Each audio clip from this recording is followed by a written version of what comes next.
This is the Dreyer Drive podcast, a podcast all about siblings and the people, places, and pop culture that raised us. And this is our Christmas special. Yay! And if you're one of these 6 total people who have listened to more than one episode of this podcast, you probably noticed that it's been a few weeks since we've uploaded an episode. And that's because a few weeks ago, we traveled from Okinawa, Japan, where I live, to my parents' house here in New Brunswick, Canada. And upon arriving here, I realized that I forgot my computer and other equipment that I use to record and edit podcasts on my desk, neatly organized in my home office in Okinawa. And in the next episode, I'm sure we'll share a little bit about the 24 hours to 48 hours of travel that it took to get here and all of the mayhem that was a part of that, but we will save that for a future episode. But in today's episode, we will kick things off with the world's most fascinating story about a backpack, after which we will share a little bit about our magical Christmas family traditions in the Porter household growing up. And that magic that I'm talking about is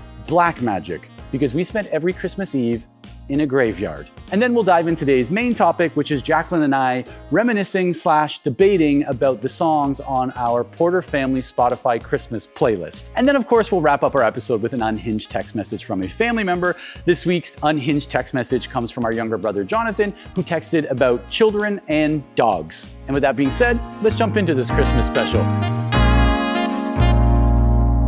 We started recording in early May or End of April, early May, something like that, yeah. So 6 months in. Plus, we finally cracked the code.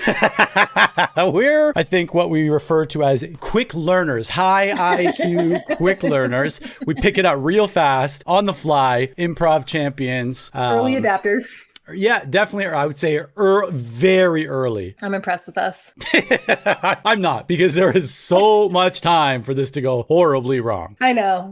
We probably shouldn't be patting ourselves on the back too heavily right now. Yeah. I'm making tea. I can hear. It sounds like you are eating a bowl of cereal. I'm sorry. Okay, I'm done. I used to steep my tea just forever until I was done drinking it, right? And I remember so vividly, one day we were at the house at Dreyer Drive, and I was making my tea and steeping it, and Sid was there. And Sid was watching me. It was one of those days that kind of just everybody was around the table, like various odds and ends of people. And Sid would be flattered. Sid would be flattered. Just odds and ends. Just people that didn't have anywhere else to go. The neighborhood leftovers, the neighborhood Krispies. And I was, drinking my tea with the tea bag still in it. And he was getting like angrier and angrier by the second that I was. And he was like, how long are you going to steep that tea for? Like, he was visibly angry. And ever since then, anytime I'm making tea, I think of Sid and how angry he would be of the way that I prepare my tea. Maybe he would be flattered. Maybe he takes pride in I remember you said, do you think people see the YouTube video of this and think we look alike? I always wonder. I don't know. Let's ask the people. Do people think we look like? Because I do think like there's brothers that I look more like, but I do still think you and I, like, if we're gonna like rank who I look like in the family, you're probably, I would say number 2. Number 2. Great. I'm in the middle of the 4. Who do you think you look the most like? I think Dallin and I look most alike. Okay. Yeah. Because I was gonna say, like, there are times where you are Dallin, right? Like, I'm editing. Yeah. I stare at your face way longer than I should ever have to, but I stare at your face while I'm editing. I don't just stare at your face, I actually edit the video. Thanks. Yeah. But there are times where your reactions are very Dallin-like. Your expressions are very Dallin-like. I think Dallin and I are very similar in general. I think it goes like, if I'm picking out like people that in the family that I look most like, I think it was Dallin, probably then you, then Daniel, then Jonathan the last. Yeah, Jonathan's kind of a wild card. Yeah. But weirdly, he looks, or Noah looks a lot like him. Mm-hmm. Like it's so weird to see those come out in our kids, honestly. Yeah. When she was a baby, she had that like just thick wig. It just looked like someone like... It was just an add-on. Like, as she was going on set, they're like, wait, she needs hair. And then someone dropped it from 3 Just grabbed it from the dollar store, because so it's like a wig that looks like it doesn't belong on her either. It was someone else's wig that they just like snatched off someone else's head. And we talked about this before, I think in a past episode. It was always just like, we couldn't get this to sit flat. It was always just elevated a little bit. And so it just looked like this floating rug on the top of her head forever. I remember I posted pictures of Andrew on his first date, because we did our big photo shoot because it was homecoming. I posted it on Instagram, and every one of you guys was like, okay, looking good, Andrew, such a porter, such a porter. And Justin was like, how come every time one of our kids is good looking, your whole family says, what a porter, what a porter. And I was like, hi. We're not about to claim the ugly ones. Yeah, we're not about to be like, that's us. That's us. Yeah, that dog is all porter. No. I was like, sorry. I'm like, well, undeniably, he looks exactly like Daniel and Dallin. And I think you said he acts a lot like both of them as well. Yeah. Which is really triggering for me because I've spent a lot of time in therapy trying to get past the way that I was treated as a child. And then I had a son who treats me the exact same way. I was expecting you to say something about my new hat. Oh, what does it say on it? Beams Design? Oh, it's pretty exciting. I wanted you to say something about my pizza hoodie. Oh, you can't I can't see the pizza. I literally see a white. It's the pizza hoodie. Well, we got to spend this podcast money on something, right? So it's going straight to the pizza hoodies. And the Beams Design hats. I don't even know what this is. I just saw it yesterday when I was in a sports store and I was like, I need a new hat. And so And you bought it? Yeah. Oh, wow. Yeah. I wanted a hat for the airplane ride to Canada. And I don't know why. I'm actually probably not going to wear a hat, but I was like, I need a new hat. When I travel, the way that I treat myself to things that I'm going to travel with is insane. Like I have the world's most expensive backpack because I was like, I'm going to be traveling a lot this year. I need a backpack that costs $175 and I need 2 of them. Hold on. So can we just stop? That is world's most expensive backpack. World's most expensive. I'm going to go out on a limb. Try to find me another backpack more expensive than that. Than the lower end of the average price backpack. Actually, I've got a backpack story from the past week. I kid you not. I kid you not. So it's very just much. When we thought we were starting at level, you come out swinging with a backpack tail. And this is what people tune in for. And I just want to get it out of the way. So for anyone that's new listening to this podcast and like, wow, listen to these people talk about how they just spend lavishly on everything because they're making money from their podcast. I want to just be very clear. There is no money being made on this podcast. In fact, it costs us money to make this podcast, not only in actual dollars for software and equipment, but in our time. And for all of the returning listeners, you know the type of social commentary and expertise that we bring to this podcast. So you know how valuable our time is. It's extremely valuable. I could be watching more Netflix documentaries if I wasn't doing this. This is world's most expensive podcast. I'm saying it right now. I'm wearing expensive bags. I'm watching expensive documentaries. Expensive documentaries. Okay, so last week, Seiko's dad was here. We talked about it in last week's episode. I love that also we just followed, I just said like something about the expertise and the social commentary. In the episode that's going up before this one, we spent 30 minutes laughing like 2 8-year-olds at a snack called Just the Tip. So all the returning listeners are like, wait, are we talking about the same? Highbrow stuff. Yeah. So last week, Seiko's dad was here. And much like you, this is very weird. I was like, I'm going to Canada. I need a new backpack.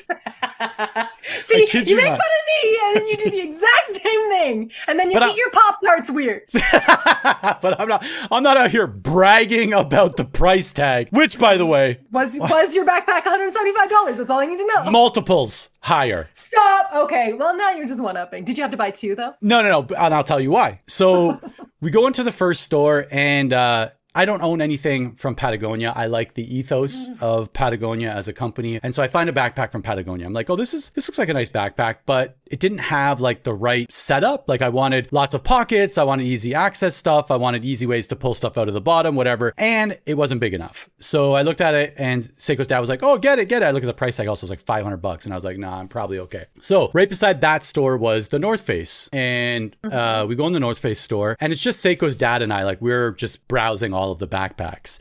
And Seiko's pushing Naya around in the stroller and Noah's beside her and they're looking at like whatever jackets, hats, bathing suits, bibs. Okay. We bought some North Face bibs. Anyways, so we go to the backpack wall and backpacks, they're measured in liters, right? They're measured in which is so strange to me. Yeah, how many liters they could hold. And so we start off like 30 liters and I'm like, I don't know if it's going to be enough. I really just want to bring one backpack. And Seiko's dad was like, well, how about that one? And it's a 35 liter. I'm like, well, it's probably getting in the ballpark. And he's like, how about that one? And it was a 40 liter bag. So I'd say we're now started to get into like backpacker-ish territory.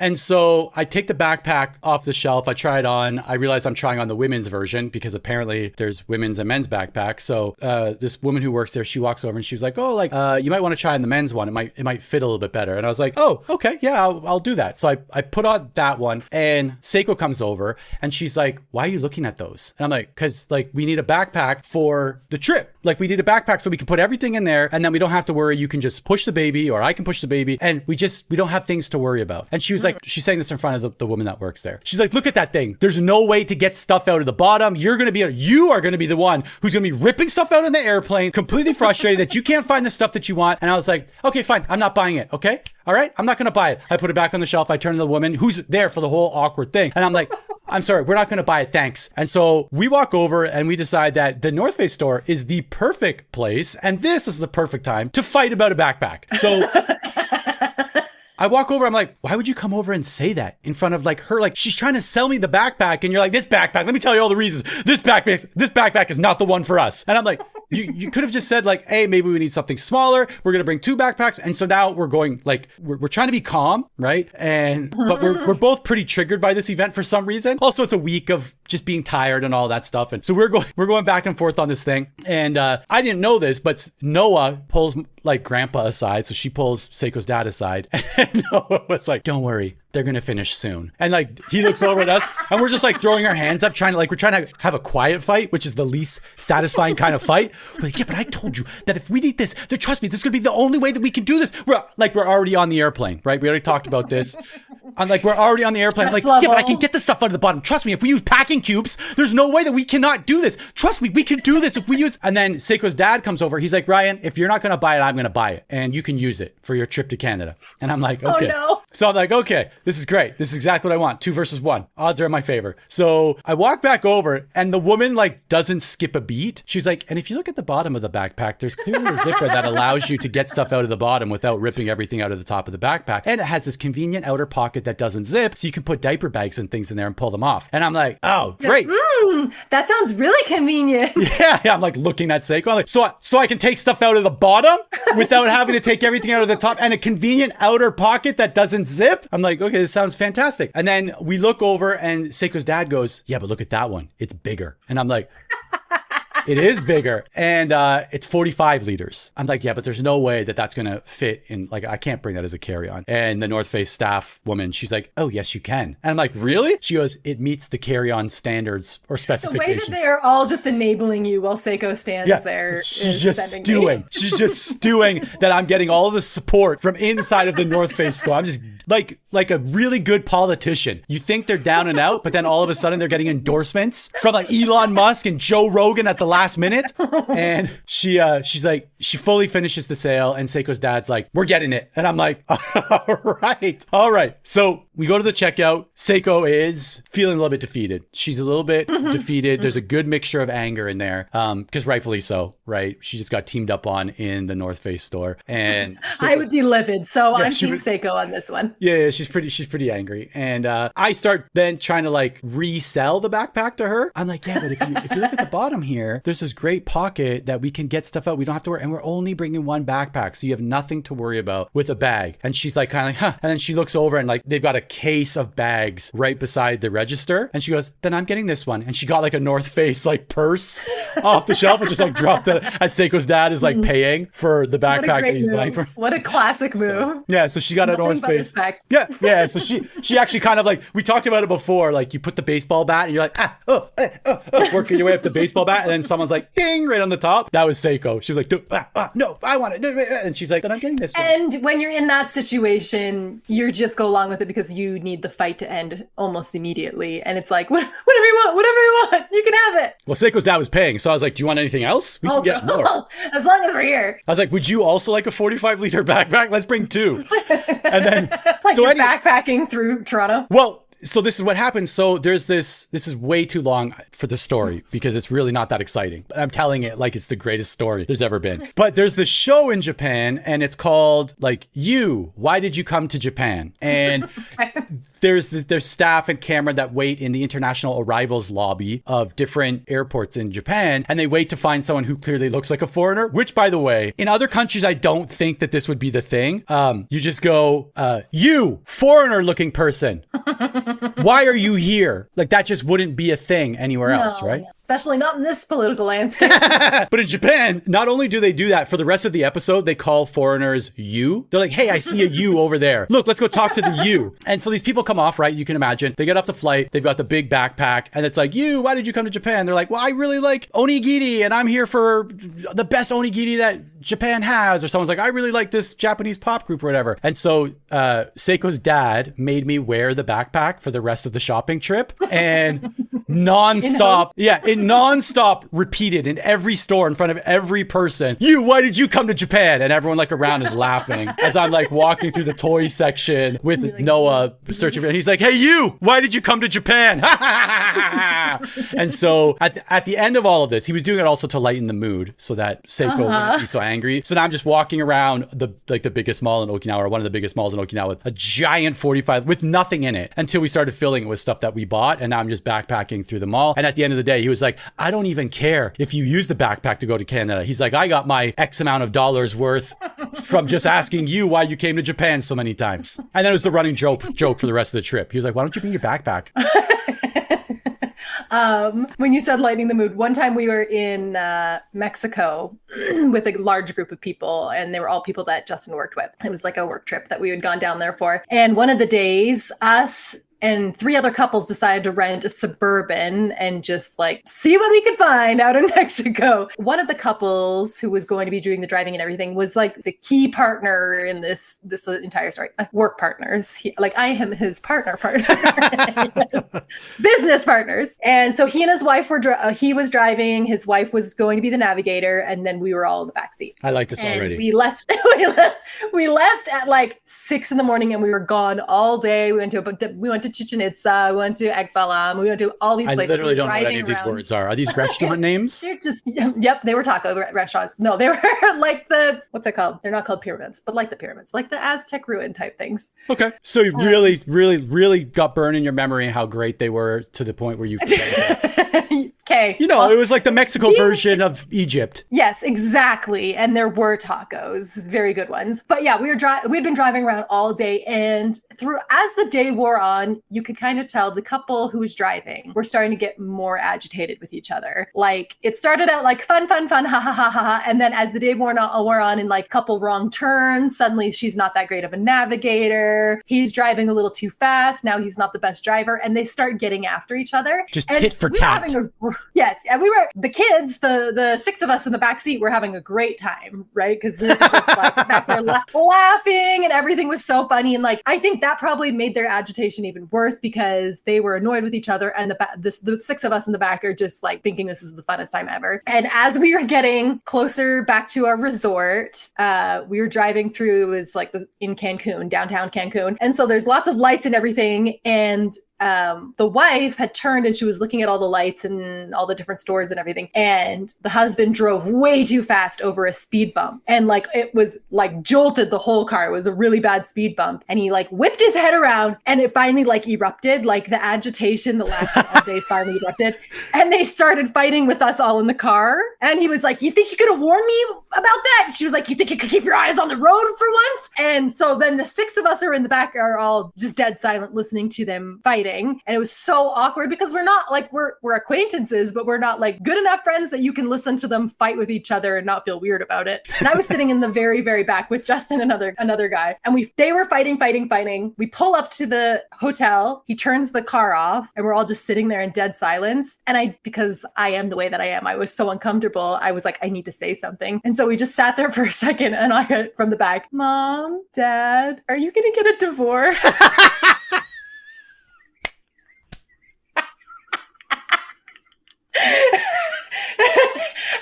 Of course, everybody but them was dying laughing, and Justin was like, what is wrong with you? This is my business partner. But I was like, nailed it. Best one of all time. And then from there, was that the valve that released all of the... Yes, and then everybody was friends again. We all got out and we were like, that was the best trip ever.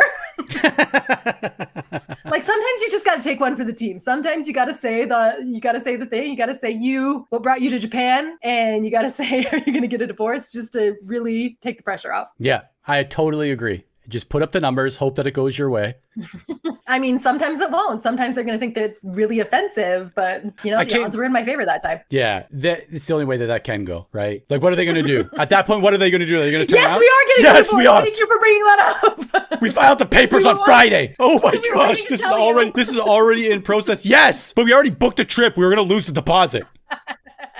We both love you very much. When we got home from the mall, I was still selling Seiko on the backpack. I pulled it out. And I was like, look how much stuff. I never want to see this backpack ever again. Now I've done things where I've had Noah put it on and walk around the house to try to get more mileage out of the joke. I'm like, why did you come to Japan? She has no idea, but I'm trying to retroactively repair the damage that was done in that North Face store. It's called committing to the bit. Commit to the bit. Just fully. I'm very committed. In fact, committed that when we come back from Japan, we will be laying over in Tokyo, or just outside of Tokyo, for one night. So we will be getting out at the international arrivals doors, and it's around New Year's. So I'm expecting to see the crew. Fingers crossed. I'm going to keep walking by the crew until they notice me with the backpack, and they're going to be like, why did you come to Japan? And if you have an interesting... I've lived here for years. No, because if you have an interesting story, they will ask if they can follow you around. And I'm like, interesting story, you say? Have I ever told you about the time I bought a backpack in a North Face store? Do I have an interesting story for you? I feel bad for the AI that we ask to summarize our episodes, because I imagine AI rolling its eyes, its AIs. Rolling its AIs, yeah, being like, really? You guys are you're wasting my CPU on this? I'm like, you want to hear the greatest story you've ever heard? I bought a backpack. These guys, and they're trying to pawn this off on a different AI. We got another one coming. We're like, what is it? It's like Dreyer Drive. No, I did Dreyer Drive last week. This one's yours. Please. And then there's the new AI. He's like, I got it. And it's a little bit over ambitious, because a few times it comes back, it's written not really the way that I would write that, but yeah, that's the new AI. I think we just wrote a new movie. A Pixar? No, this is a Pixar. Thinking this is Pixar. It's all of these AIs being spun out, and the new AIs. A buddy cop movie. There's the grizzled old AI who's seen everything, and the new starry-eyed AI who just rolled off the lot. The AI lot. That's how AI was made, right? Yeah, it's on a lot. Different colors. You can choose different colors and different features. And there's people just putting it together. Sorry, was that a knife and a fork? Were you just putting them together with a knife and a fork? This is actually. Or were you boxing a baby? It's one of those two. I was like, despite having 4 brothers, I am not. I don't know what I'm not I want to say handy. That's not really the word, but I'm not. I don't fix things. I don't do landscaping. I don't mow the lawn. I think the word you're looking for is work. I don't do certain types of work. I never had to do as the sole girl in the house. I did have to do inside housework, but when it came to outside yard work, I never had to touch any of it, and that's how. So I can only assume this is how you use a screwdriver. I wouldn't know myself. Yeah, both hands, like you are pedaling a bicycle with your hands. You pick at it. It's like a little ice pick until what you need comes out. I don't know. I sent a video to our family chat, our sibling thread just a few days ago, which is exactly related to this. Growing up, there were always projects on the go, right? It was repairing a wall here, installing a floor there, changing a counter, building a deck, building a treehouse, dismantling a treehouse, all of these things. Every weekend there could be some type of project, and Dad is super handy, right? Dad is really great at let me see, and makes a blueprint in his mind and then puts something together that will last 50 years plus. And he makes all of these inventions to do the things. He's like, oh, I don't have the tool that can do this, but if I get a jar of baby food and 3 screws, 2 rubber erasers, and 4 pieces of string, I think I can make what I need. And he would always just create these wild inventions that do it. So Dad is extremely handy, and he would always call on us to help. I would say that I was probably the most involved as kids, because I also enjoy that stuff. I enjoy like circular saws and drills and table saws and building stuff. Yeah. So I'm like totally into it. And so we'd all get called out to help with that kind of stuff. But Dallin, youngest, and Dan, oldest, always had this like way of like just dissolving at the moment when everything kicked off. They would be there for like the morning, like, all right, we're going to do the deck. You're going to do this. This person's going to do this. We're going to set this up like this. We need to cut these things like this. There's 2 drills there. We're going to get going. It's like, all right, break. And then like literally when you say break, they just puff of smoke disappear. And you're like, evaporate. Weren't there just 2 other people here? And that's Dan and Dallin. But they would always reappear just as the donuts came out or pizza was getting delivered. They'd be like, sorry, did you guys need help? There's just the drill over here. So I sent this video of this guy on like a shipping dock, and there's all these people just going in and out, like doing all of this work, packing stuff and unloading stuff. And there's this guy with like cowboy boots and a cowboy hat, and he's just in the mix, but he's not doing a single thing. He literally will like go and like tap the back of a box on someone's shoulder, then like spin around and like put his arms out like he's gonna help it in case it falls, and like spins back around and like points at the next person, then stops and takes a drink. I remember this one time with Dan, one of Mom's coworkers was moving, and so me and our like extended sibling Phil, so Phil and I, me, Phil, and Dan were supposed to help this woman move. So we go to her, and we're lifting pianos and stuff. Like, this is me and Phil, like, oh my gosh, this is like, just move everything, pack it in the truck, get to the house, unload it. Dan shows up just as pizza is being delivered, and we're being paid for the work.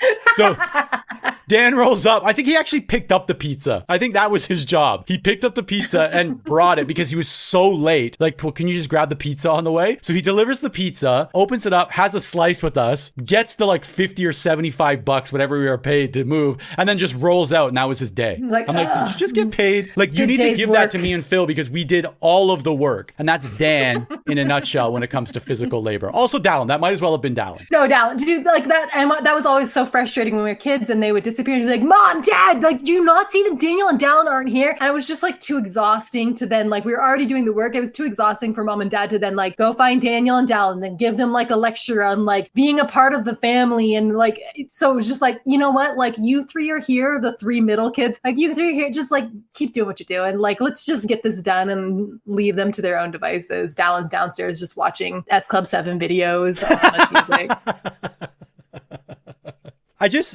There were no equal standards, and I'm guessing this is the way that it is with kids. Like I don't know, right? Because I've got a 5-year-old and a 5-month-old, right? So like, I don't know what it's going to be like. I assume that because of the age gap, standards will change, but there were no equal standards in our family for multiple things, right? Like, there were higher standards for certain kids for certain things, and much lower standards for other kids in other things, like school grades. I think there's like 2.5 of us, maybe 2 of us, that were expected to get really good grades, and the other one was okay to like not be able to find a classroom in school and then just drop out the next day. That was you. And then some, that was me. And then some just stopped going to school, period. And that was Daniel.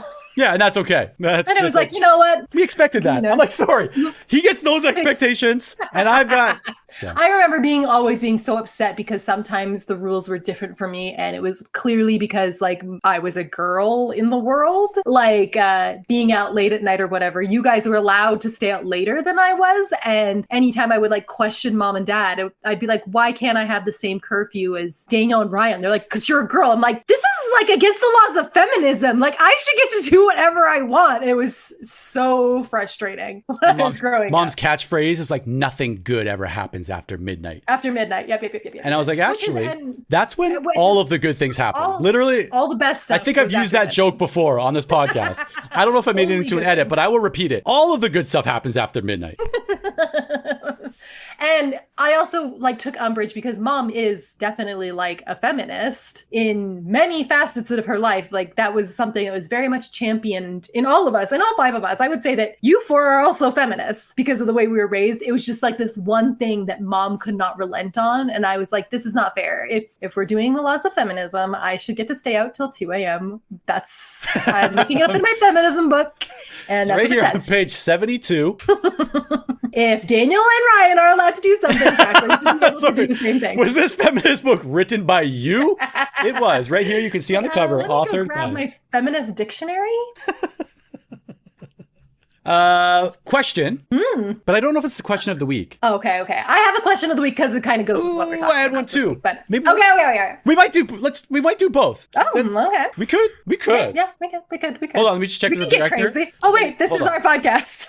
Yeah, director says it's okay. Okay, good. It's your final. So this is not the real question. This is not my question for you. But this is just a question. And this might be easing into the topic, but do you have any expectations for Christmas 2024? So just as a reminder, this one will be coming out, well, we'll probably put it out right before Christmas, right? Even if it doesn't fall in order, we'll probably put it out just before Christmas. And we are 10 days out, because there are 10 links left on the chain, from us getting on an airplane and flying to New Brunswick to spend 3 weeks with mom and dad before we all go to Toronto or Ajax more specifically, for Christmas 2024. Do you have any expectations of Christmas? Like, are you and the family like excited, looking forward to certain things, dreading certain things? I mean, I was talking about this with my kids.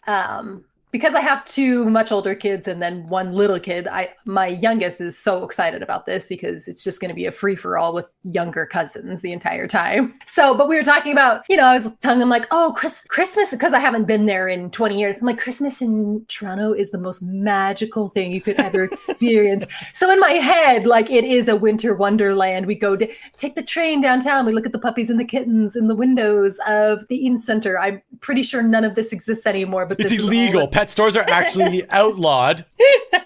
Like, this is all like the parts. So everything in my head is like what Christmas was like when we were kids. And I'm like, oh, I want to recreate some of the things. I'm like, I do want to recreate those things just now. Like what? Like what are one of those things? Like we talked about sledding, like tobogganing. I really want to do like a tobogganing. One of the strangest things that we ever had to do, we're really getting in the topic at hand early on here, but one of the strangest things we ever had to do as a Christmas tradition, I guess, when we were younger, is after our granddad and nanny passed away, Mom decided it would be a good idea, as part of our Christmas Eve festivities, would be to go decorate their headstones with Christmas lights.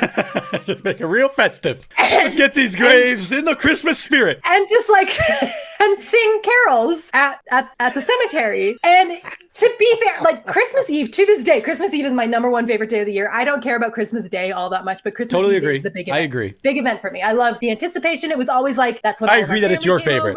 It's my favorite. The anticipation was always the highest. I loved like the sneaking around. I loved all the food. Our whole extended family would come over. So Christmas Eve still, and that's what we do here in Utah, is we do Christmas Eve at our house and kind of try to recreate it here. But what we couldn't recreate is that to kick off those Christmas Eve festivities, we had to first go to the cemetery. Started off with some ghosts in a graveyard. And I want you to imagine it piling into a van. You don't have to imagine it because you were there. I want our listeners, I want the Christmas to imagine. I will recollect. Recollect with me. Piling into a van, it's pitch dark, and the Canadian cold that just like bites through your face, like it hurts your teeth. It's so cold. Our house is filled with warmth. Our house is filled with sausage rolls and meatballs and every dip. And butter tarts and every dip you can imagine, and games and fun and Christmas crackers, which are not crackers that you eat, but the ones that you pop and there's a little crown inside. All these things that a child is just like, this is all I ever want. And mom's like, no. And it's all out on the table for us to see also, by the way. It's all displayed. Before we can even get to it, or our Christmas pajamas wrapped up under the tree, like all of this stuff that we just want to dig into. Mom's like, we have to go to the cemetery. And so we'd all pile into the cemetery, complaining loudly. No one went willingly. We were all screaming and retching the entire way over to the cemetery. And then one year, Mom had the idea to have Jonathan bring his saxophone. And I'm gonna start crying.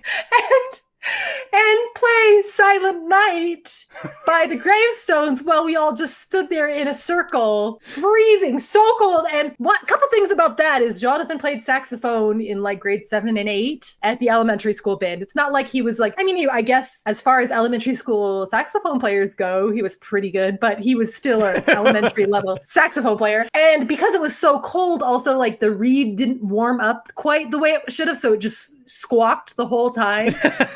So it's all of us standing in a circle where Jonathan just like squeak squawks through Silent Night. And then afterwards, like no one knew what to do. So we all just like, all right, load back in the car and go home. And Big I think gulps, that was the year that I think we all banded against Mom. And we were like, Mom, we love you. We love Granddad and Nanny very much. We are never doing that again. This will never ever happen. And we haven't done it since. I want to see that scene from the eyes of somebody else who's going there to mourn or to feel the loneliness of the holiday season because their loved ones have passed away, and just get the comedic relief of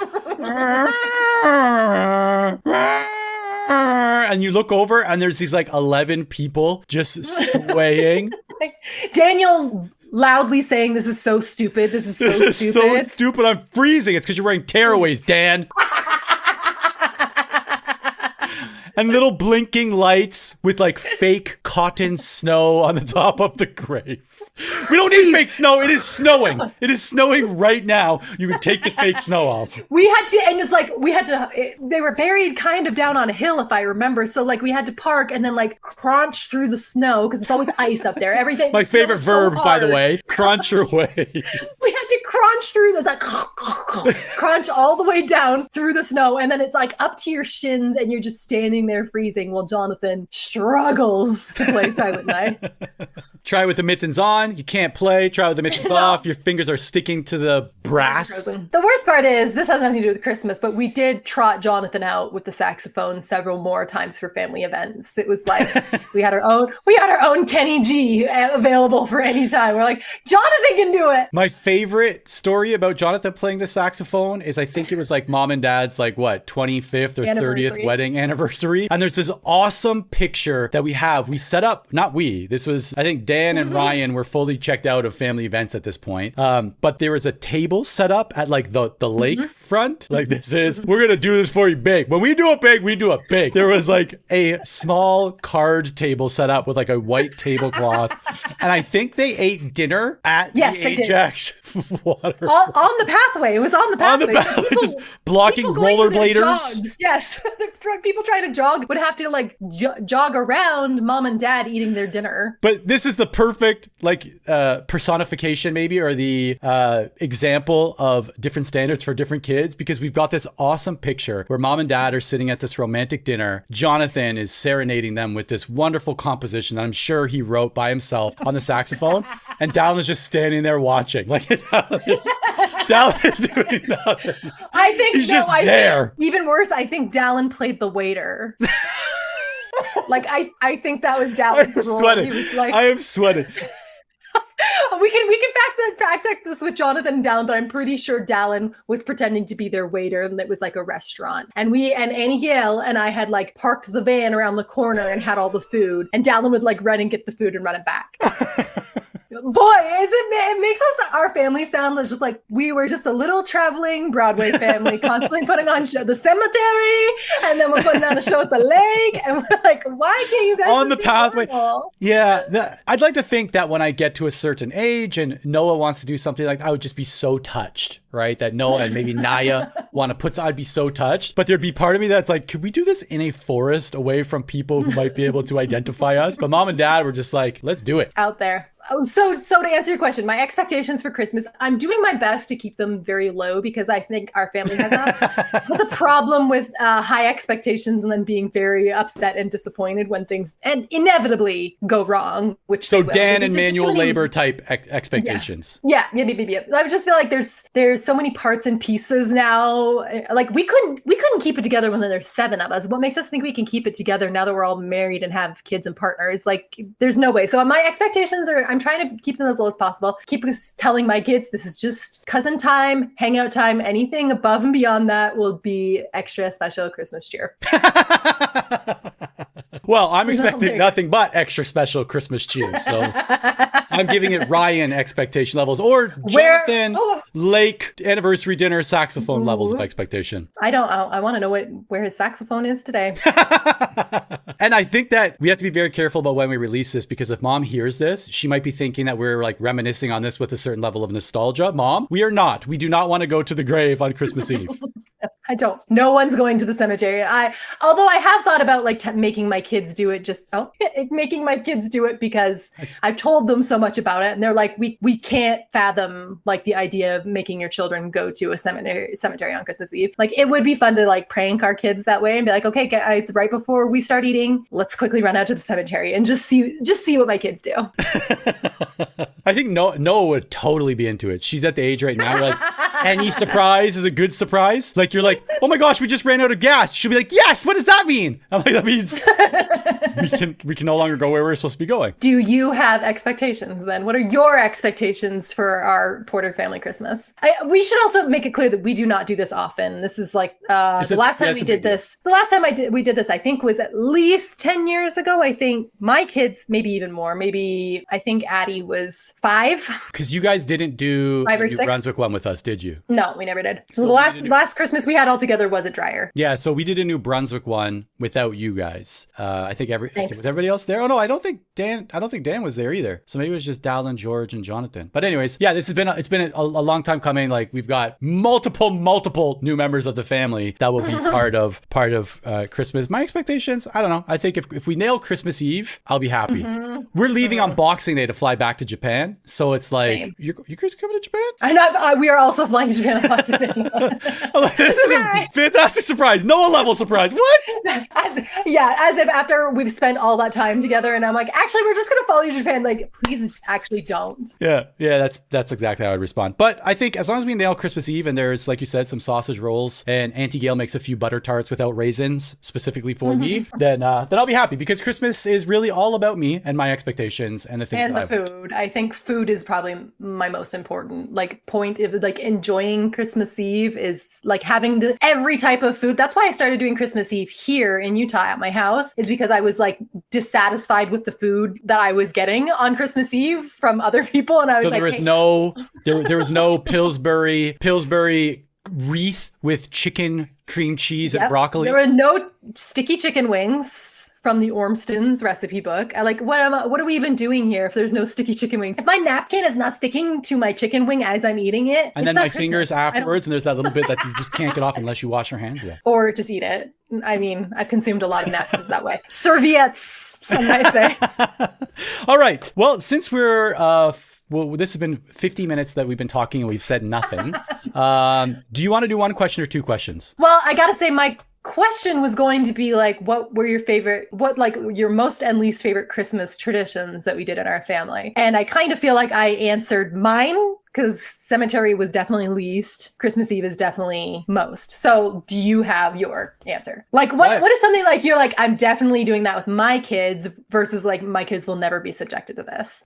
So Christmas Eve, yes, that's the thing, right? Christmas Eve is probably bigger than, I'm the same. And then pajamas, like that's a must have. So we open, I think that like many families, right? You have your Christmas pajamas that are given on Christmas. So that's definitely it. I want my kids to experience the wildness at least once of having everybody together. I don't know if this will be this year's the year, but like we've talked about this before, but like Auntie Gail, Kelly, Matt, then when Matt got married and Kelly got married and then their kids and then like all of us. So there'd be times you woke up on Christmas Day and there was like 12, 13 people, 14 people in the house. And like, you can't even get in the living room. It's not because we're just rich and buying presents, but it was just the sheer number of people. And you get through presents and it's like lunchtime because it's just taken forever because we do one by one, right? So like those kinds of things. Yeah, we're not one of those animal families that all just tear in the presents at the same time. And everything's wrapped, including stockings. When Santa brings them for us, everything is wrapped.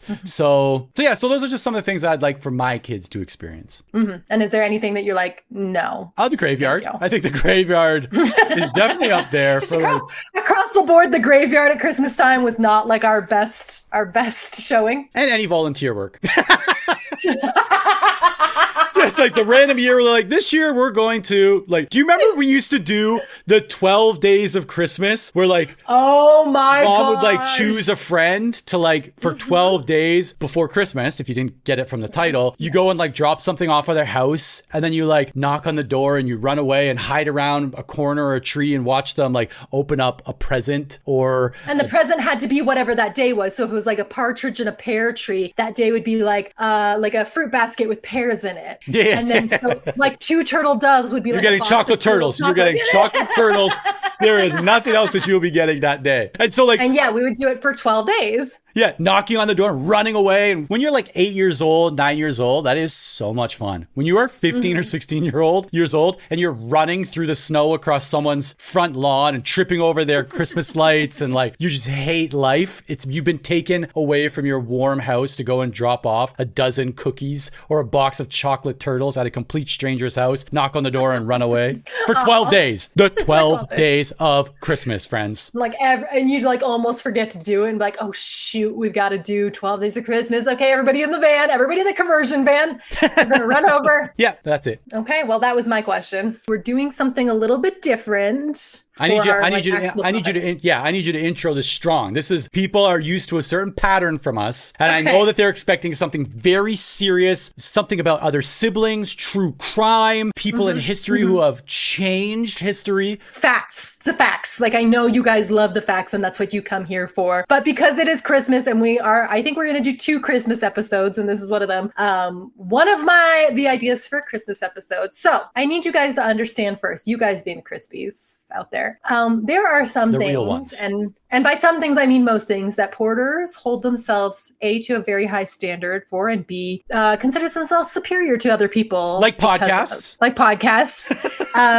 And we then turn around and lord that superiority upon other people and use it to judge others. And one of those things is our taste in Christmas music. And so for this episode, and you guys will be the beneficiaries of this because we will share a link to this, but for this episode, I thought it would be fun to go through the Porter Family Christmas Spotify playlist, which is an 7-person contributor playlist that we all have access to and that we can all add songs to, but we also all have the power to debate and delete songs at will. So please know that every song on this playlist has been agonized over for many years. This playlist, I don't know how long ago I started. It's been years. I've probably had it I'd say like six or seven years. But most of the songs on it are songs that we would listen to when we were kids during Christmas. So the songs predate the playlist, I will say. Yeah, I think most of them do, but there are some newcomers to it. And I think that it goes under the same type of, I wouldn't say that this was like something that it's not the survivors on this playlist. Like, you are going to hear some of these ones that are highly debated in this family, but we do take it as seriously as naming pets. So if you go back to our Homeward Bound episode, I think you read a text conversation. Our unhinged text of the week was when we were naming Mom and Dad's dog Lincoln, and how it went for a very long time and people were very opinionated. Invested, yes. And so I think the same thing goes for this playlist. And I'm looking at it now. I'd say it could probably go as you have the most contributions, followed by me, and then a few ones from Jonathan. And then Addie also has also... when I gave Addison permission, I was like, you need to take this seriously. You cannot just be adding songs willy-nilly, any old Christmas song. Like, you need to know that there are other people counting on this and listening to this. And like, I want you to take that weight and put it on your shoulders. And only then, if it feels good, may you add something to the list.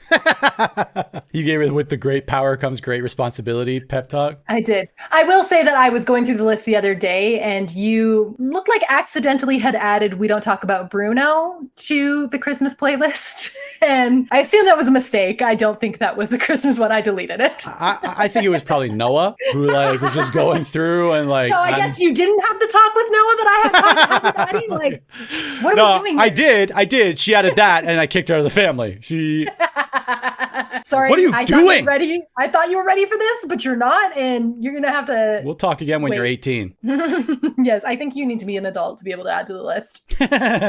So tell me the format here. Like, what are we doing? I think we just, do we both have the playlist open? Did you? I've got it open. Back for this? I didn't delete it off my phone. So I am on Apple Music this year because of the AI DJ that made me look like a complete fool in traffic in my car. So you guys can go back and search through episodes to find out that story. But anyways, Yeah, let's go through the list and maybe let's pick out a few highlights, a few lowlights, and maybe some that trigger certain stories, emotions, or whatever. Thank you. I think we have to start with the very first, and this is the very first song on purpose because nothing gets me more hyped for Christmas than the song "Louisiana Christmas Day" by Aaron Neville. Why? And I think it's mostly because we talked before about that we both had two best friends that were from the same families. I was wondering if this is what it was.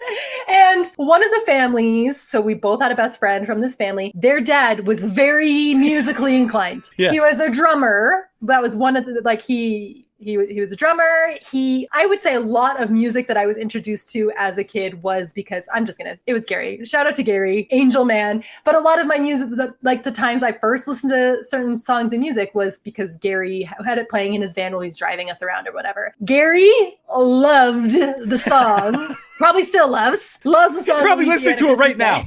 Gary is listening to it right now. Those opening notes, the opening horns in Louisiana Christmas and the way that it's sung, and Gary would sing it like Aaron Neville as well. So to this day, I hear it and it's just like good feelings. I'm excited. I'm driving around with them. He's driving us to the mall to go Christmas shopping. And we are just like jamming out to Louisiana Christmas Day. And then there's also during the bridge, there's that part where there's just drums and piano. And he would drum on the steering wheel while we were driving. And to see him just going nuts drumming on the steering wheel while listening to this, like immaculate. And the volume was so loud.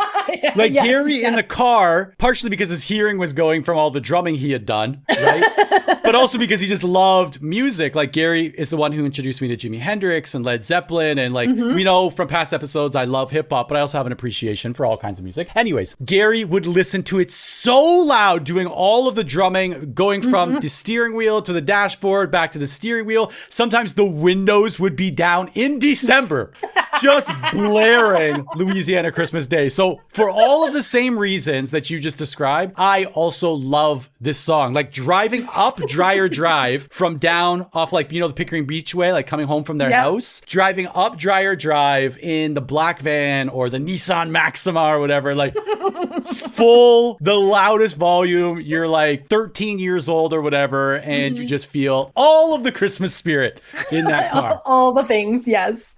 Yeah. So that's like my number. I put that number one on the list on purpose because if I need to get into the spirit of Christmas, that's what it's going to be. Do you have our next pick? Good or bad or contested? Well, I'll go through maybe a couple. So it must have been Old Santa Claus, the Gary Connick Jr. one, also for the same reasons. That was another Gary hit that would be definitely in that car. I really like that. There are a few that are on here that if someone else hears, they'd be like, I'm sorry, what? What are you talking about? For example, Christmas Time by the Smashing Pumpkins. Okay, to be fair with those ones, so we had a Christmas CD, and it was a Christmas CD, singular. A Christmas CD. I don't know where it came from. Do you remember?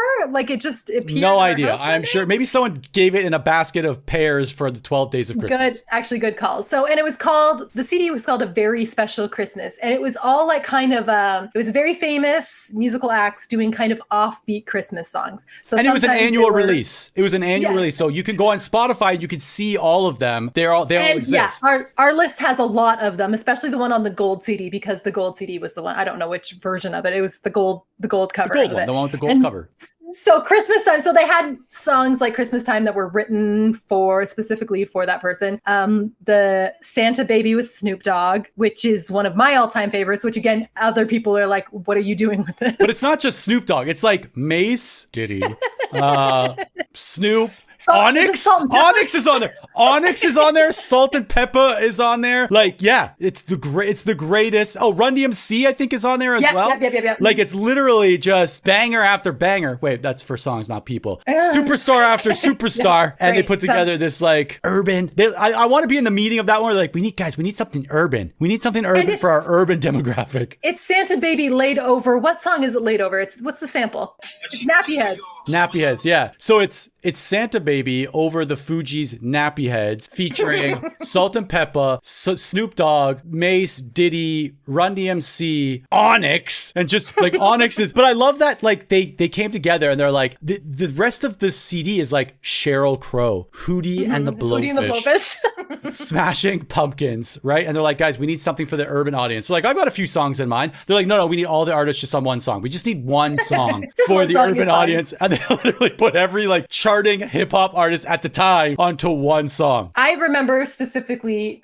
the year that mom and dad decided that they weren't going to do a real Christmas tree. And we always did a real Christmas tree. And they were like, you know what? I think it's time we switch to artificial tree. You were very upset about this change because you were a very traditional person. And maybe you can speak more to that, why you were so incredibly upset about this. There are very few things I think I'm like very traditional in, but when it comes to Christmas, I hold all of those traditions. I am the gatekeeper for all of those traditions. I love it. I love the corny decorations around the house. I like the lights. I like decorating the tree. I like Christmas music from like November 1st onwards. I've been listening to nothing but Christmas music, and I'm so stoked at the idea of being in Canada for Christmas. And even when I was younger, I just loved everything about Christmas. Like I loved it. And so when mom announced that they didn't think that we should have a real tree, I'm like, what are you? There's no Christmas without a real tree. What are you talking about? That means there's no Christmas. You're saying this year we're not doing Christmas is what you're saying to me. And so like they went out to like White Rose or wherever and bought the fake tree. I didn't come out of my room to like I boycotted. You boycotted Christmas that year. Yeah, I boycotted. I locked myself in the room. I was not coming out there to decorate a plastic tree. Are you kidding me? I will not be a part of that. And so, yeah, so I boycotted Christmas. I did not help decorate it. And then in a seemingly unconnected event later on, all of the Christmas decorations were somehow mysteriously thrown in the garbage. Oh, yeah. I forgot about that. And mom, to this day, is convinced that it was me throwing out all of years of Christmas decorations. Every year we got our own decoration. And mom is convinced that it was me in like an extension of my like boycott protest that I threw out all of our decorations. And I can tell you, to my knowledge, it wasn't me. I mean, we've established that we did go to the dump a lot and bring home gum. So it could have been any one of the times that someone was hauling garbage to the dump. But I remember specifically that year that you were boycotting decorating the Christmas tree. And we had finished decorating the tree. You hadn't come out of your room, but we had this Christmas CD going and mom had turned off all the light and the light of the Christmas tree was the only one up. And we were all sitting on the couch listening to the Enya version of Silent Night, which I cannot pronounce what it's actually called, but it's on this CD. And I remember you coming up the stairs and sitting down on the couch. And we were all just like, probably one of the rarest moments of just silence at Dreyer Drive was, I remember just sitting there underneath the Christmas tree. You were finally over your anger long enough to bask in the light of the Christmas tree. And we just sat there for like 3 minutes until the song ended. And then it was followed up by Onyx rapping Santa Baby. I do have lyrics open. I don't know how many people would be interested in hearing. Just a few, I think everybody. Just a few of the highlights of this song. Especially remembering that we were children while listening to it, and not all of the lyrics are super appropriate for a Christmas with children. I want to get to, let me go to the Onyx lyrics, because they're the ones that I believe are the best ones. So on December 25th, I knew I wasn't getting jack when I saw Santa Claus on the corner buying crack. I ran up on him with the Cadillac and asked him, yo, what's up with that? He said, there ain't no Christmas, kid, and I can't get him back. Back in the days, Christmas was deep. My mom's put presents under the tree while I played sleep and peeped, Santa Claus never gave me nothing. Seen the mad faces lying in frontin'. So do some good to the ghetto, Mr. Kris Kringle. Come and stay a while. Kick it with God's angel. Take and acknowledge my wisdom and understand that Santa Claus is a black man. Claus is a black man. And eventually word up. Word up. And we're just all there just bumping our heads like, oh, December 25th, I knew I wasn't getting jack. There's also the line where it's like, I hate to say it, but if I wasn't a boy, I wouldn't have had nothing to play with. That line. Yeah. It talks about like, Santa Baby, are you real, Kris Kringle? Let me see you make my pockets jingle. Ching, ching. We need some jobs in the ghetto. Too much gang banging where kids are playing. I hear the church bells ringing. Like, what? No, and it's probably like top 5 Christmas song for me, actually. We pass that on to our children at inappropriate my ages. kids, We're like, my are you kids 4 love years this old? song. Okay, moving on. Obviously, All I Want for Christmas Is You is on here. When did that come out? Like, when would have that been like added to our rotation? 1994. So like Oh, real so prime time. Prime time for us, yeah. So that makes sense to me. Obviously, that would be on the list. One thing that I know We were that, there. We were there. We were there. Like, you guys who think you know Christmas songs, you don't. We are Christmas. We are Christmas. No, I was just going to say, then we have a couple of songs that I know Jonathan specifically hates quite a bit. So we made sure to include those. But sometimes I just really like to twist that knife for Jonathan. Wonderful Christmas Time, he really hates. Specifically because of the weird like seal noise that happens at the end. The at the end, and then he also hates. It's all good up until that point, and then it's just rage. And then Jonathan's just genuinely extremely upset. He also hates "Happy Christmas, War Is Over" by John Lennon. I also hate that. Really exists. But I feel like we have to have it. Like, I don't think anybody really likes that song. It's just like part of canon. I just don't like what it even like. Do they know it's Christmas? Like, why wouldn't they know it's Christmas? Any of those ones? Yeah, do they know it's? They might know it's Christmas. They might. But they might know it's Christmas after all. Doesn't quite flow. Like they might know it's Christmas. It fits right there. They don't know. Might know it. Who can say? There's a chance that they know. Wait, that one doesn't. But one song that Jonathan does love, and I know this because he would play it over and over again when we were children, is Mary's Boy Child Jesus Christ, which is like his number 1 favorite Christmas song, which makes me laugh. I think it's on brand. It's very on brand for Jonathan. I think like you can tell who added what and if it's like on brand for. Except for one. Which one? Oi to the World by No Doubt was added by Jonathan. Well, Oi to the World was on a very special Christmas. It was. And the fact that he added it. A banger, actually. I feel. There was, I don't know which one of you did attempt to add Little Drummer Boy, but I need you to know that it was not okay. Sorry, the new version of it? Any version of the Little Drummer Boy is not okay. It is the worst, hands down, the worst Christmas song. Crispies will back me up. Hold on. You're about to get so many people unsubscribing. All 6 people who subscribe to this podcast have just hit unsubscribe. Little Drummer Boy by For King and Country is a new age Christmas banger. I can't. And if you don't agree, you know what? Unsubscribe right now. I'm asking you to unsubscribe. Do you remember the year Mom and Dad had gone Christmas shopping and left you and Daniel in charge? And for some reason, that was their first mistake. And for some reason, we decided we were going to create our own Christmas pageant. And the Christmas pageant would solely be to the song Little Drummer Boy. And we had a Nob Hill Farm basket, which for those who are not familiar is just like a plastic laundry basket that I think we stole from the grocery store that had them. Yeah. And we acted out the story of the Little Drummer Boy. It was done to the, what's her name? Anne Murray version of Little Drummer Boy. And like we all dressed up as like shepherds and things. And we put one of my baby dolls in the basket and just like as baby Jesus, just kind of like pushed the basket around the living room. Skull and crossbones carved into its head. The one that had skull and crossbones on it, Sarah. And we were so excited about this. And like Mom and Dad pulled in the driveway. We were like, okay, they're here. Like everybody in their places. And then Mom and Dad had to watch us do this like very serious Little Drummer Boy play that I'm sure they were like, interpretation of.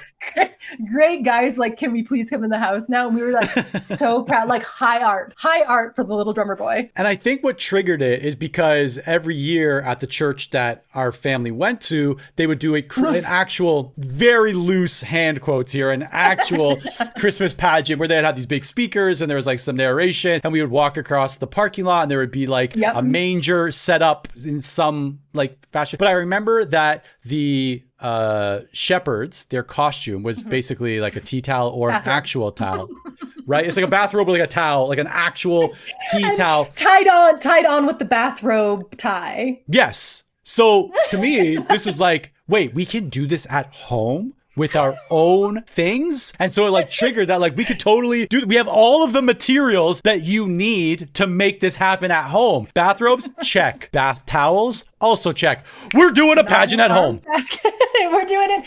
And like, it's going to blow their minds. So while I do have a fond memory of Little Drummer Boy, I cannot in good faith listen to it now. I'm sorry. I want everybody who's listening to this to please go and find Little Drummer Boy by For King and Country and let that play out and tell me that it doesn't boost your Christmas spirit at least seven points. To be fair, I do believe that you guys hate Hard Candy Christmas by Dolly Parton, which is a song that I unironically love. And it has remained on the list because I rule this list with an iron fist.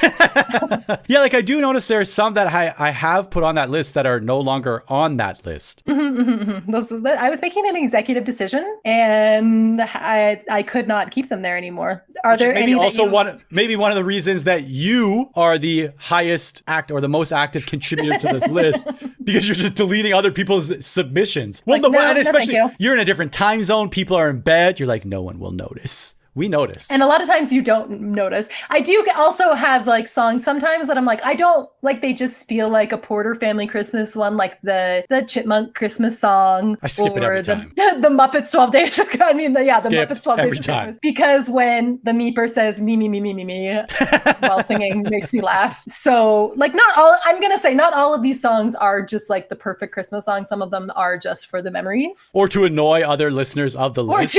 Or to annoy other people that are listening. Like I do love to think of Jonathan just going into a blind rage every time he hears So This Is Christmas. I imagine he's like just reaching his first phase of deep work for the day, and then that comes on and it just pushes him off the rails for the rest of the day. Are there any like new Christmas songs that you've added to the list that you're like, I ride hard for this song, this Christmas song? There are a few. So one, Make You Mine This Season, Tegan and Sarah. Excellent. Really good one. It's from the movie Happiest Season, perhaps. Happiest Christmas or Happiest Season. I like the movie. Love the song. Anything by Sam Smith. Put it on the list. Love it. The Lighthouse Keeper. Lighthouse Keeper. Love it. There are, I don't know. It's not that new, but I would say, and I haven't added it to the Spotify playlist, but it is on my Apple Music playlist. Carrie Underwood and John Legend's version of Hallelujah is incredible. So I love that one. All of the John Legend stuff, it always makes its way onto my list. And I already told everybody how I feel about For King and Country's Little Drummer Boy. I'll say the one that I think gets members of this family, meaning me and Noah, really going, Bruce Springsteen, Santa Claus Is Coming to Town. Really? Like that one, she'll ask for me to just repeat it after like 100 times in a row. Okay, she'll ask me to repeat it like 5 times in a row. Okay, well, I'll take it. Mine, I really like the Casey Musgraves Christmas songs, like Ribbons and Bows. Perfect. No notes. Also, I really like the Gwen Stefani. Gwen Stefani has 2 spots on our Christmas list. Oi to the What's World. The other one? And You Make It Feel Like Christmas, the one with her and Blake Shelton. Not bad. Not a big fan. I like it. It makes me excited for Christmas. Like any song that I want, when I listen to my Christmas music, I want it to have the same effect as Louisiana Christmas Day, where like I hear it and I'm like, oh my gosh, it's happening. It's gonna happen. Christmas is coming. And so that feels the same to me. Are there any songs in particular that you're okay to have on the playlist 50 different variations of because it is the Christmas song? I mean, hold on, I actually just said my answer to that because mine is the Christmas song. I don't care who sings it. It could be any one of the Crispies. If you record it and send me recording, I will add it to my playlist for Christmas. You heard it here first. Yeah, that song, I don't care who sings it, it's on the list, always. I am now noticing that you do have quite a few versions of that saved on here. Wow. I never know which one is my one for that year. Like I do, the Justin Bieber one is great. John Legend, phenomenal, right? I'm trying to think of one that I like.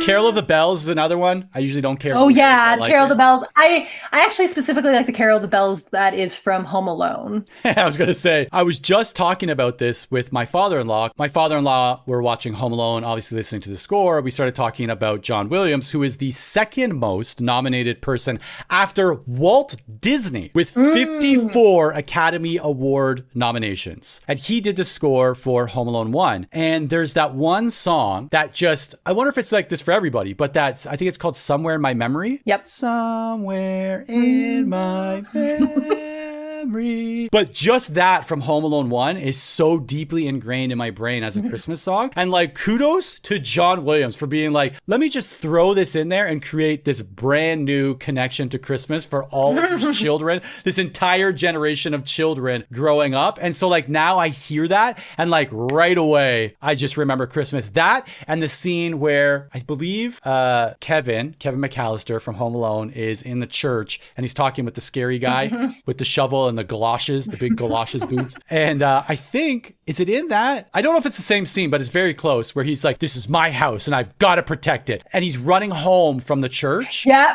And that little like, I just got goosebumps. I just got goosebumps. The little montage of music as he's running home to protect his home against the wet bandits is like forever ingrained in my brain as this Christmas montage. And like, that's what's playing in my brain. Like when I'm Christmas shopping, I'm like, it's Christmas Eve and I've got to get all the presents. And I'm like running through the Pickering Town Center or the Eaton Center, any one of those malls that we used to go shopping at, doing my Christmas shopping last minute. So the one that I like the most variations on would probably be White Christmas. And same thing, we had a VHS tape of White Christmas growing up. I think we must have got it from Nanny because like why else would we be watching White Christmas so randomly? And when I think of like on 34th Street. That's what I think every family has their like old-timey Christmas movie that is like their family's, like whether it's Miracle on 34th Street or It's a Wonderful Life, but ours was definitely White Christmas. And I don't even know when we were kids if we even liked it that much. I imagine that as kids we thought it was extremely boring. It's pretty slow moving and it's very long, but now it's like can't miss, and I will sob through it every year that I watch it. And I make my kids watch it and they're like, Mom, White Christmas is not that good. I'm like, it is a classic. You'll sit here and respect it. Do you have any like non-old timey Christmas movies that you are like 100% you have to watch or it's not Christmas? Well, we talked about like The Family Stone is like my favorite Christmas movie of all time. And I know it is like debated a lot on like whether it's a real depiction of a family at Christmas. It's a lot of times when I see movies with big families depicted, I immediately am like, yep, this is what it felt like to me being a member of a family, especially because Family Stone is about coming back when you are an adult and there are other people now in the mix, like partners and that kind of thing. And there's been many years that we had Christmases where we were trying out new partners to see if they fit in with our family and how that would go. So when I see The Family Stone and I'm like, this reminds me of me, it's not because they're just like mean to be mean. It's like a meanness that is very protective of the family environment that is being created. It's a family that's like, we like the way we are. And if you are going to come into this family, you're either going to have to keep the status quo the same or improve it for me personally. But if you are going to change the status quo for me or hurt it in any way, like you're out of the family. So I know like online last year, there's a whole thing on like people watching The Family Stone and doing like reaction movies because it is a ridiculous movie. But like, I'm like, I recognize these people and these people are me. All right. So rounding out this conversation about the Christmas music, are there any ones that you think are highest rotation? So two questions. One, highest rotation right now for you. And second, if there's one song that you put on that reminds you of a Porter Christmas, and it doesn't have to be because you listen to it, just reminds you of a Porter Christmas at this age or a younger age, whatever. Okay, my highest rotation song is probably like the it's going to be in like the top 10 songs that are actually on the list. So obviously Louisiana Christmas Day, I like Underneath the Tree, or I really like Do You Hear What I Hear, because I feel like I can really belt that out in my car. So that song that's why, because you can sing it. Because I can sing it. So that song does get a lot of play. The one song that I would be like, this reminds me of a Porter family Christmas. One year, I don't know how much you remember about this. One year, Dad had been laid off. Sorry, this is not going to be a funny story. Dad had been laid as I laugh. The best way to introduce a serious story, but this is not gonna be funny. I'm laughing already. Dad often, because he worked in the auto industry, often had like layoffs, and they often happened around the holiday season. And I remember one year in particular, he had been laid off, and so we knew things were going to be extremely tight that year, that Christmas, and so we came up with the idea of doing the homemade Christmas. And I do not remember this. You do not remember homemade Christmas yet? I'm cringing at homemade. It was homemade. I want you to know how much sweat was just just produced by my body with the words homemade followed by Christmas. We drew names because that's how we used to do Christmas, is we draw names for who we were going to buy for. We drew names and everything, but everybody had to make something instead of buy it because we didn't want to put any pressure on anybody and extra pressure on mom and dad. And like, I remember, I think for mom and dad, Annie Gale, Angel, like helped me make like kindling for our fireplace that didn't work, which is really funny to me now. We dipped like pine. I'm picturing, the original Willy Wonka, the house that they live in. There's like 4 grandparents sleeping in a bed. It's cold. There's no heat. And you and Andy Gale are manufacturing kindling out of pine cones. We were for a fireplace. That does not work. And so everybody was like making their little things. I'm sure Mom and Annie Gale made their little pantyhose elves, which gross, worst band name ever. And I also remember buying a CD that year for it was like one of those CDs that, remember at Walmart, you could go buy just like an anthology CD and you'd push all the buttons to listen to it. It was like a Christmas CD and it had Marshmallow World on it and like a really annoying version of Marshmallow World. Which is one of my most hated Christmas things. I know, but like I have a love-hate relationship with it. I hated that. That Christmas was a hard Christmas because obviously not only was there the issue that we were making a homemade Christmas, but then when you get back to school in January and it's like everybody's like, I got my new Walkman. And I'm like, I got a little doll that my little brother made out of a terracotta pot and a wooden bead, which I still have. Stalin made That's actually what you got? Yes, it was he inverted a terracotta pot and glued a wooden bead on it and then put hair on it. No, this Christmas, please. This Christmas, I need to dig into everybody's memories. I do not remember this Christmas at all. This is full. I must be blocking out my memory. I've got to have a therapy session about this, being like, my sister told me about a Christmas that I do not remember at all. Are you sure that it wasn't just for the little kids because you guys didn't have part-time jobs like all of us? It was everybody. And I'm sure, I bet Daniel would remember something about this too. No, if anyone does remember, it's Dan, because for sure he didn't make a single thing. We've already talked about how good Dan was at making things. One time Daniel, you know what Dan made? He made an excuse. That's what Dan made for that. He dug deep. So good at it. One year Daniel did buy me a number 1 cis necklace and I was so touched. And before remembering that I am the only cis. Wow. I did not expect for this episode to end this great. These are some things that I did not expect. You know what? For someone who loves Christmas that as much as I do, I actually don't have a lot of specific memories about Christmas. Christmas memories? They're just they're just general. Maybe because it's the tradition part. I remember the traditions of Christmas, but I do not remember these specific things.